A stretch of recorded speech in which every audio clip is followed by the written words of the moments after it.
If you want to change the world, start off by making your bed. If you make your bed every morning, you will have accomplished the first task of the day. It will give you a small sense of pride, and it will encourage you to do another task, and another, and another.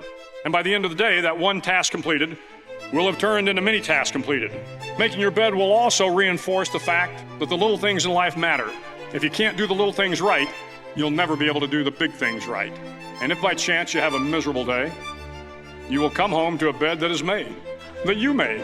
And a made bed gives you encouragement that tomorrow will be better. To pass SEAL training, there are a series of long swims that must be completed. One is the night swim.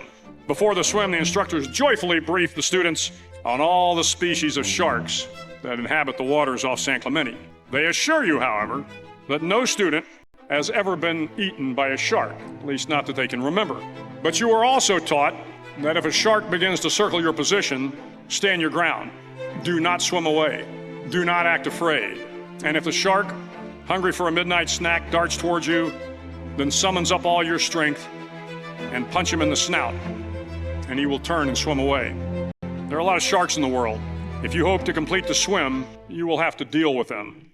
So if you want to change the world, don't back down from the sharks.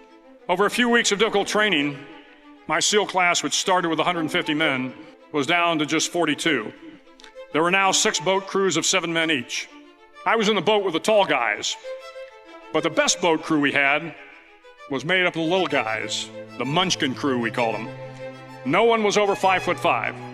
The Munchkin boat crew had 1 American Indian, 1 African American, 1 Polish American, 1 Greek American, 1 Italian American, and 2 tough kids from the Midwest. They out-paddled, outran, and outswam all the other boat crews. The big men in the other boat crews would always make good-natured fun of the tiny little flippers the Munchkins put on their tiny little feet prior to every swim. But somehow these little guys from every corner of the nation and the world always had the last laugh. SEAL training was a great equalizer.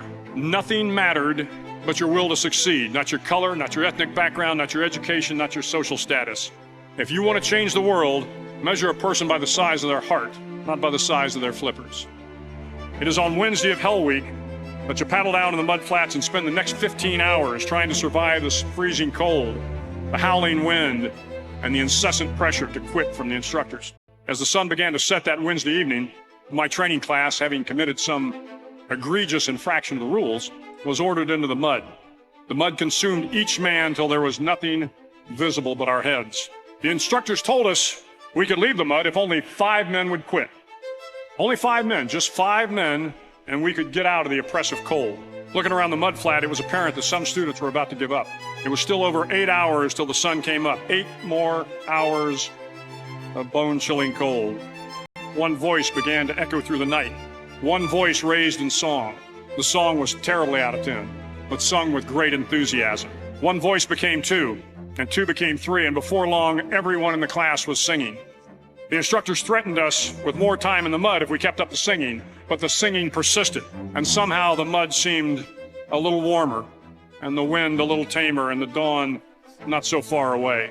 If I have learned anything in my time traveling the world, it is the power of hope, the power of one person.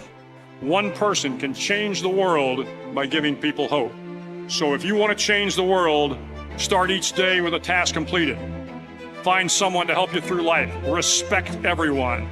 Know that life is not fair and that you will fail often. But if you take some risks, step up when the times are the toughest, face down the bullies, lift up the downtrodden, and never, ever give up.